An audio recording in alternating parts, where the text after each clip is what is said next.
Hey, how about we do a show for those men out there? Ah, screw them, man. What the hell? Well, And they're they're just in the background, Tom. Steady Eddies. We don't got to worry about them, right? We focus all our attention on everybody else. yeah, and you know what? Women can relate to this because, they're oftentimes in relationship with men. So maybe this could give them some insight. So I think this could be helpful across the board. But today we're going to be primarily talking about men and men's Men, mental health. right? What in the words of what was it, Monty Python's men, men, men, manly men.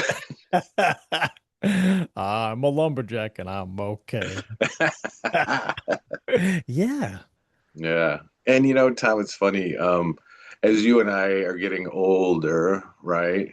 We're getting seasoned. We're getting to our prime, right? We're getting old. Um, as we get that, 40s, 50s age, we kind of take a step back and start to look at our lives, right? Yeah. Where am I? Is this where I thought I'd be? Did I do what I wanted to do? Am I the person that I wanted to be? Who am I? All right. Mm. People call that a midlife crisis. I think it's just more of a halftime show, right? So you go in the halftime, you go in, and the coach says, "Okay, this worked well, this worked well, this worked well, and this we got to work on." Right. So it's a good time in our life. It's like our intermission. It's our halftime to kind of take stock of what's happening in our lives, and a good exercise that I've asked people about in the past, and I actually just did this recently, is when guys are going through this, I said, tell me about, say, a coworker. Like if I asked your coworker, tell me about John. Let's just call him John. Mhm. Three sentences about John. What would John say? Right. And so they, blah, blah, blah, blah, blah. Okay. What would you wish John had said? What would be, what, I understand what your coworker said about you. What do you wish they said about you?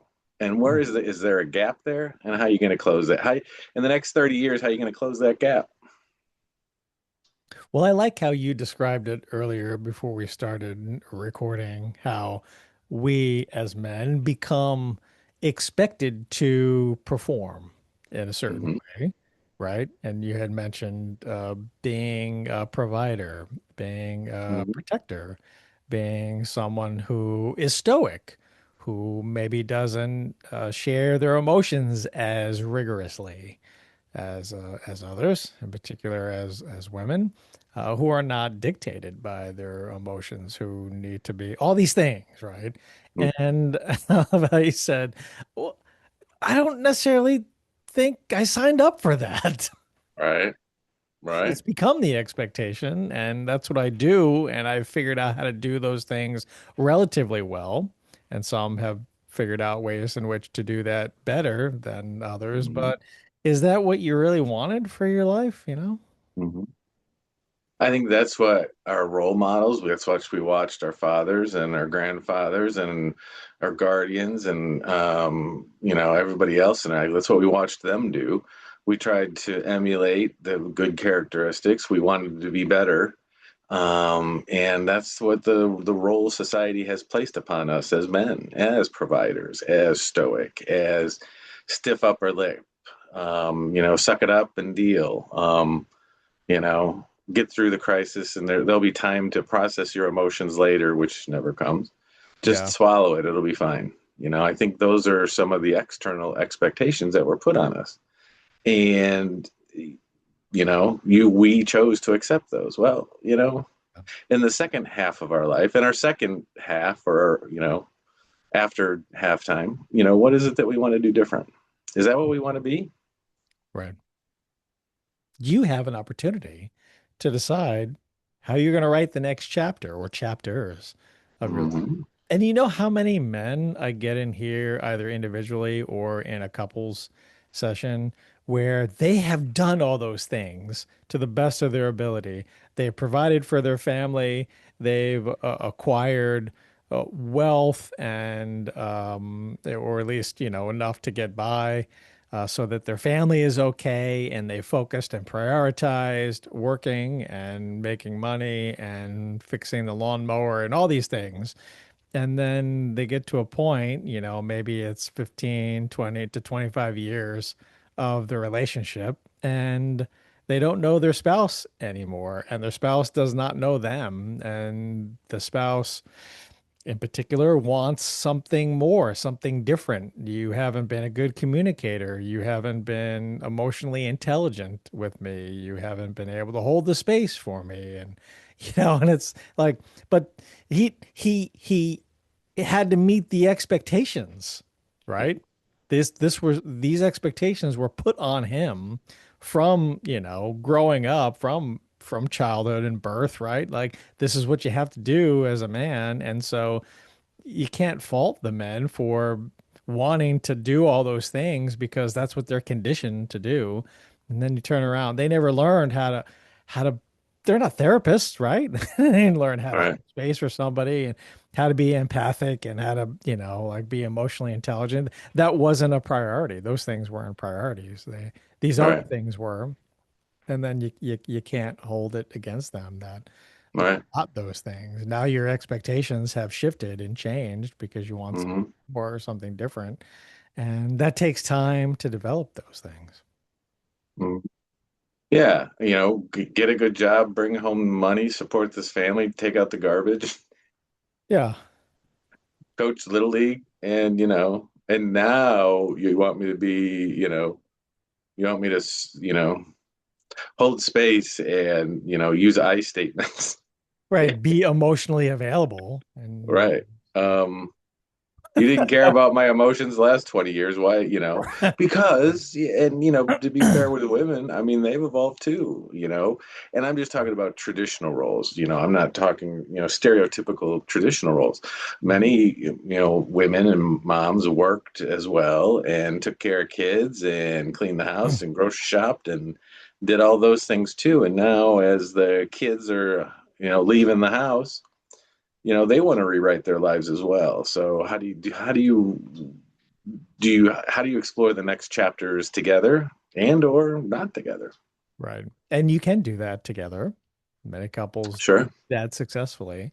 They Hmm. decide, hey, we're gonna go to therapy and counseling individually and together, and we're gonna work through this, and we're gonna decide on what we want moving forward. And if part of that is we need to separate or get divorced because we want different things and we want to go in different directions, then so be it. And that's okay. I think as long as you do some work together, try out some things and see how they can potentially work or not work in your life.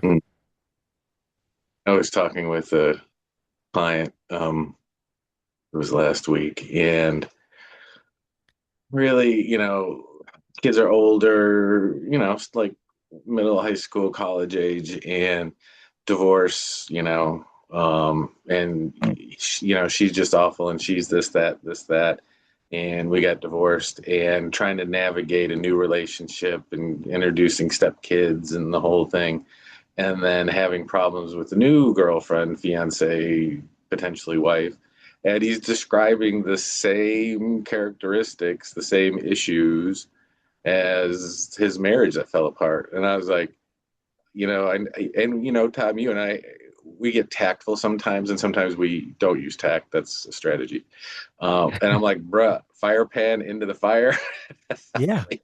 You talk about all the angst over years of ending a horrible marriage with a woman that you didn't weren't compatible with. And you're describing the exact same characteristics of your girlfriend. Hmm. Interesting. Hmm. What's the common denominator? Yeah. Yep. And we're simple. We are simple creatures. I say this all the time, especially in couples therapy. We need just, all right, three basic things for the most part. Okay, I'm gonna make it like a generalization. So I mean, we need more than these things, but just for simplicity's sake, we need to feel flattered. respected, loved in some fashion, desired. We need to feel that we're wanted, needed. Hmm. That's one. Two, Wanted and not tolerated. right. Two, we need intimacy. That goes with that needing to feel desired, but for a lot of men, physical touch is an important love language. Hmm. Sex, intimacy, hand holding, hugging, being close, feeling, feeling wanted. In that way, that's really important. And if that stops for whatever reason, there's a whole host of reasons why that diminishes over time or stops, then they start to look elsewhere for that, or they feel like you don't care, or love them. And it's not just like, oh, well, you're a man and that's all you want. No, that's not. However, that's a very important piece. So that's two.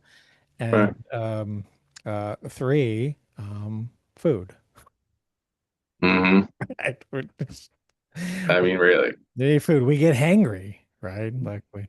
Food is an important thing. I mean, food's important just being human, but I mean, like we need to be fed, right? In a whole host of different ways. I mean, we need to be cognitively stimulated. We need to be, to have food, right, available, so that we can feel strong and feel confident and do all those things we need to do. Anyway, those are my top three things. And I know that there's more than that, but just like I said, we're simple Right. creatures. And if you nail those three things, men, you ask for those three things. Women aren't mind readers. Men Right. are not mind readers. We need to be able to illustrate our needs to our significant others or to the people around us, that these are the top things that we need. Yeah. You know, those are really three great things. And I mean, essentials. You and I talk with people all the time, and definitely essentials. And it just leads me back to that. How would your coworker describe you? And then how do you wish your coworker would describe you? Mhm. And what is that gap? And that's what I love talking about is that gap. You know what I mean? Who are you? Did you develop into who you wanted to be? And if so, kudos. If not, um, still got time. What does that look like? Yeah. Have you given up on your dreams? What And is it there's that a you're lot that not? goes along with that. Yeah, you're right. What is it that you're not getting? Right? Because you Hmm. met those expectations to the best of your abilities, and Right. you tried to, what everybody else wanted you to do and to become. And are you resentful because of that fact? And what do Hmm. you want moving forward? Who would you like to be? You had mentioned before you met all those expectations for, the better part of your life, and you're proud of what you've created and accomplished, and your young adults that you've raised, and you did the best that you could. And but now you want to move towards, I want to be creative and I want to be funny and I want to be seen in a different light. I don't want to be seen as, well, the go-to if you need something accomplished or fixed or taken care of, we just go to Brett and Brett will take care of it. Right. You're like, you know what? I'm done taking care of it and fixing all these other problems. I want to just be loved and to Right. enjoy life and to read a good book and listen to fucking music and just Mhm. go for a bike ride. Exactly. I talk about this, and I had this, certainly take effect in my own life. I turned my life upside down. I was the high achieving go-to guy that fixed it for companies and organizations and communities, and my phone rang and texted, all kind every day, all kinds of times and weekends, and I was just that guy. And then I decided, you know what? I don't want to do that anymore. Yeah. I want to focus on me. Uh-huh. So yeah, that was good. I enjoy it. And Yeah. now I work from home and close the blinds and don't interact with people and pet my dogs and water my plants and jump in my pool and ride my bike. And it's wonderful. Right. And my plants don't text me at 2 in the morning asking about what they should do about X, Y, and Z. The dog wakes me up to poop occasionally at 2, but that's okay. I can handle that. A minor inconvenience. Well, minor inconvenience. Hmm. Hopefully not Well, a yeah. minor I mean, incontinence. I that's a great example. I did the same thing. I did the intermission of my life. I took a stock of who I am, where I'm at. Um, is this where I want to be? Is this what I want to do? I I analyzed the gap and I made some changes in my life to fill that gap and could not be happier. So if every bit of what do I want to say? Every bit of stress was a strand of hair on my head. I lost it all. I have no stress anymore. But there's some fantastic gray in the beard, and I guess that's what you Go mean by seasoned, right? growing it out now. Hey, I'm gonna Hmm. try growing out this try and see what happens. Hmm. It is getting gray though. Yeah. So what Well, are I some other figure at some point in time when it gets long, I could just cut it and paste it. Yeah, absolutely. Cut Hmm. and paste. There we go. That way it matches, right? Hey, there we go. Hmm. Can't be all black. Exactly. That's what she said. So what are some other big challenges that you've seen men in particular facing in their lives, other than just dealing with what everybody wants them to do, the expectations that they have, you know? The other concept that, we certainly deal with, and you and I know this one a lot, is our bodies don't cooperate like they used to. Right. Tom, you and I were, young, dumb, and throwing around hundreds of pounds of weights in various forms of fashion. And you get to an age where you just cannot do, your body just does not cooperate, Right. like it used to. And, my brain's still 25, but my body's 55. So Right. how do I reconcile the two of those? Hmm. And it is a pretty big challenge. And so a Yeah. lot of men are seeking medication to help with that. And not saying good or bad. I mean, from pills to injections to a whole host of different things. And is that what you really want, or is that still performative? Is that still you trying to meet the expectations of what everybody else All right. wants? I think that's the question you have to ask yourself, you know. Is this what I really want? Mhm. You're not going to be 25 again. Mhm. Sadly. I look in the mirror in the mornings, Tom, and I go, well, I think a lot of people do go through life, and you brush teeth, you shave, you do all the kinds of stuff, but you never really look at yourself, right? You're just going kind of through the motions. But every once in a while, I'll take a good look in the mirror at what's happening, and it's like, holy shit, how did my father get here? I'm like, no, Oh, it well, can't be. let's just lean into it. Yeah, and you're right. Mhm. Lean right into that. What are some Excuse me. challenges you've seen younger men facing? You know, especially in this digital age where All there's a right. whole host, a whole lot of comparison to what other people are doing. What are some big challenges you've seen with that? All right. Yeah. And do we, as men, continue to fall into the typical social media? Holy crap, look what everybody else is doing. What am I doing with my life? Yeah. Well, I Particularly, think I that's, don't use social media, but so it doesn't affect me. But and you're smart for doing that, I believe. it's funny because I've never had a Facebook account. I just don't do social media. It's not my thing. It's not my interest, and it's not only not an interest. It's like an antithesis. Like I don't want to. Yeah. And when I tell people that, they're like, "Are you kidding me? Like, how do you like survive?" I'm like, "Very well, thank you." And then I get the, man, I wonder what my life would be like had I not done that. Well, a big problem I've seen with the younger population of men specifically is that they're watching what other people are doing, other guys their age. And we used to call it, back in our day, we used to call it fronting. Mm-hmm. We're putting on a front, right? Putting on a show for people. We weren't actually like showing what was true about ourselves or about our lives. We were just, and that meant dressing a certain way, flashing certain what jewelry, maybe money, or a livelihood, living beyond our means, but you weren't stating that.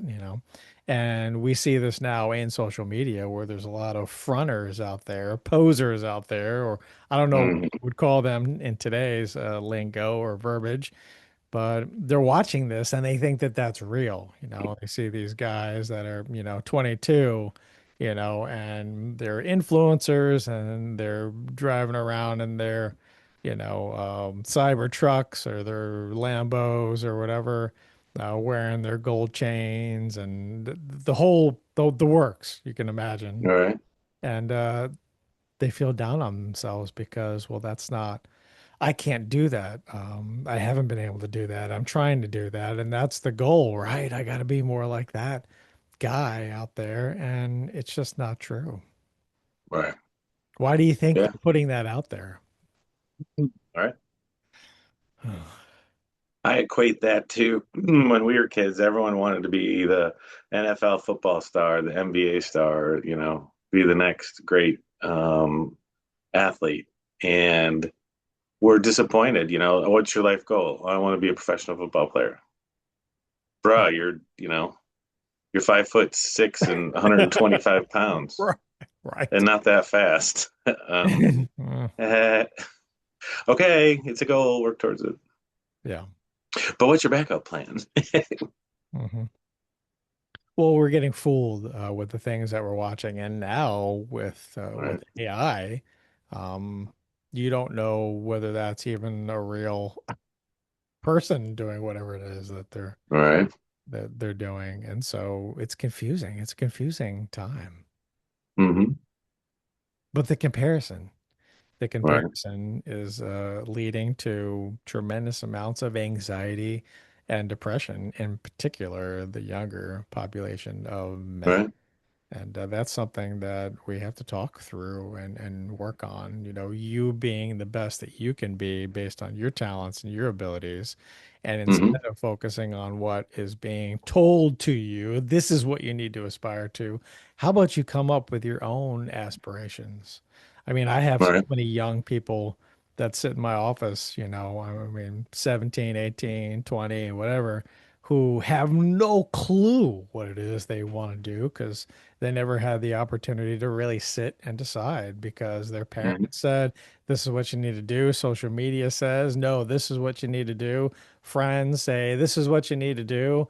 And they're just lost in the sauce and Mm-hmm. end up just staying at home, you know, um, staying up late, playing video games, engaging in instant gratification and quick hits of dopamine. And it's becoming an epidemic where more and more younger people, especially men, are not launching and not going out Mm-hmm. there because they feel like, well, it's pointless. I'm never going to be or look like or have the things that that other guy has, even though Right. it's a front. And Right. that's my assessment of it. They still think And things that's are a true. great point, Tom. Our role models were, our parents and the adult men we saw in our life, maybe some athletes, maybe some people we saw on TV, but we weren't exposed to this world of other influences. So, the expectations that we developed were, be a provider, get a good job, make some money, have a family, whatever. So those are the expectations we develop. Well, I'm not sure that the younger generation is the same. Hmm. And I don't want to do what you did. You don't look happy. All you do is piss and moan and complain. Why would I want to be like you? Hmm. Why do I want to go get a job and, work 12 hours a day and have my back hurt? That's You're not what I fucking want. miserable. Right. Oh, but son, look at my life. Look what I've done. Oh, great. You Old hate your man, take a job, look you at hate your life. boss, you're angry all the time, you drink too much on the weekends. Woohoo! Sign me up. Yeah, sign me up for that, right?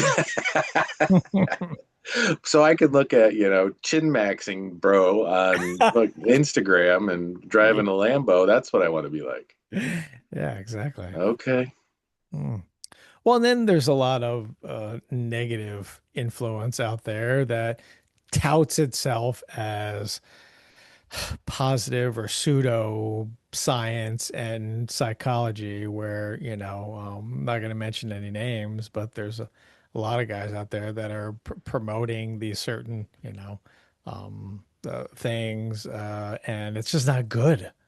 It's Right. not helpful, but it becomes gospel to these young. Oh my God, that's, the person, this guy, I'm keeping the names out of it, but, said, as a man, I need to be more like this. And then they never stop to like critically examine, well, what is that guy really promoting? And what was his story? And why is he saying those things? And would that even work well for you? Is that even a good thing? Is that even a good ethos or philosophy to have, But they see a 6-second video on it, probably taken out of context, All and right. they run with that. Dangerous. But, I try to help educate and offer a different perspective. And sometimes I'm relative, and sometimes just the old man. You know what it's like being young in today's age. So, Mhm. mm, yeah, So I guess it's, for anybody, men, women, no matter what age, who are you and who do you want to be?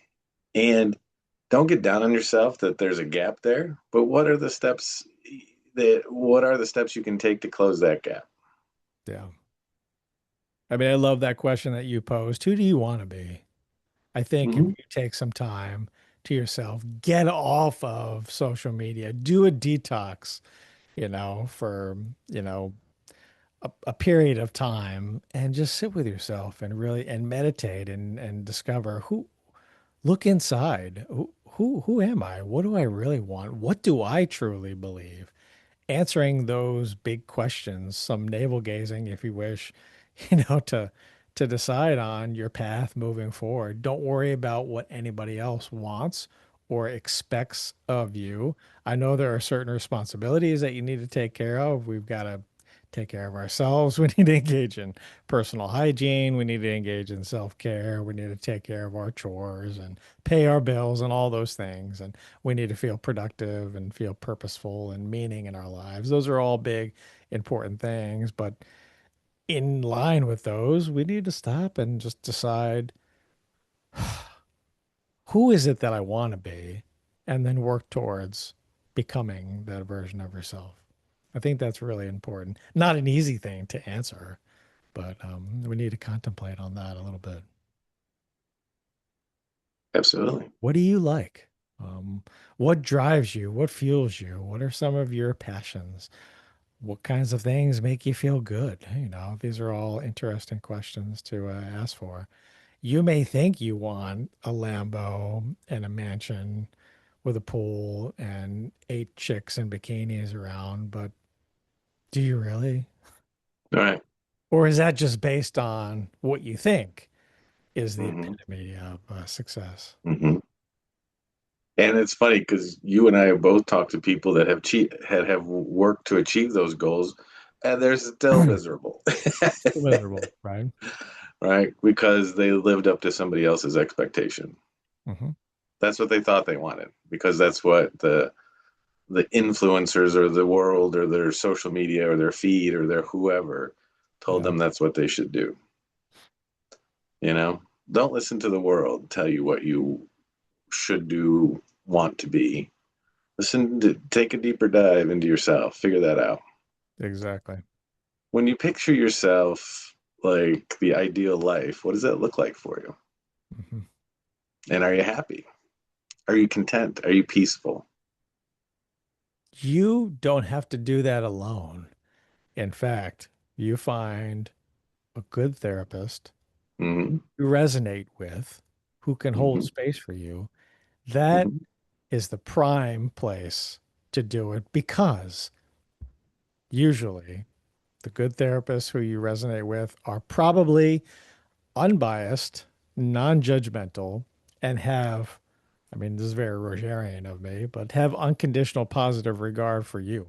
And they will hold the space for you, and you can talk through them and talk through those things in a Right. very helpful, healing type of way instead of talking to a parent or a friend or even a significant other about those things because they have biases towards you and they have expectations of you, and those things are going to be peppered into the conversation where a therapist doesn't have, any real bias or expectations for you and for your life. We're just going alongside you collaboratively.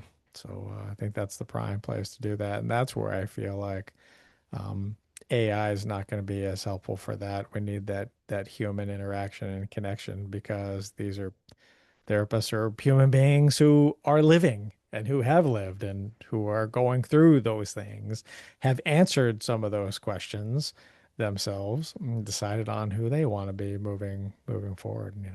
Therapy and becoming a therapist isn't a path that is expected or promoted out there, right? Like it's a calling.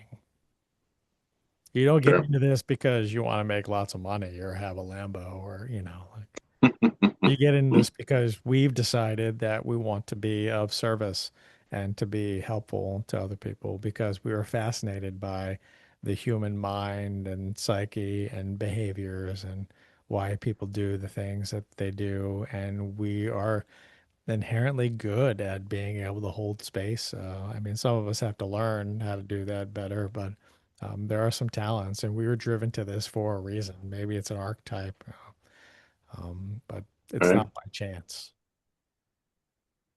And the people that got into this field to strictly make money are not good therapists. Now, there are people that are very successful and can certainly make some money at this, but Yeah. um, just like everything else, Hmm. if you think you're going to open a private practice and charge cash 300 bucks a head, good luck with that. Good luck. Right. Uh, So I hope that this was helpful. We'd love to hear from you. What's your take on the things that we're discussing, and what would you like for us to discuss and talk about on the show? We're here for you guys. all right. Questions at therapyunzipped.com. Hmm. That's Who fun. are you? Who do you want to be? Yeah. Thank you, Brett, for being here today.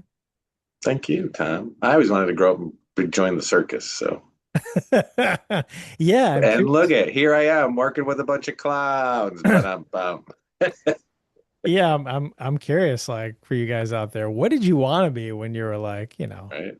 I mean, when you're 7, 8, you want to be what, firefighter, cowboy, right? Um, Well, I'm a big guy, right? Big doctor. bald guy. So when people say, oh, you're a therapist, did you always want to be a therapist? No, I wanted to be a ballerina when I was growing up, but the tutu, I couldn't find a tutu that would fit. So, Even when I was 13, still. uh,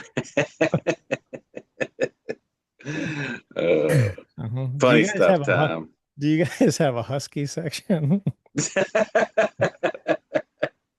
I wore Huskies as a kid, and remember, I mean, it was so stupid. They like, here are the Husky corduroys. Oh, great! So I could make sparks when my legs rub together. That's awesome. I'm gonna start a fire.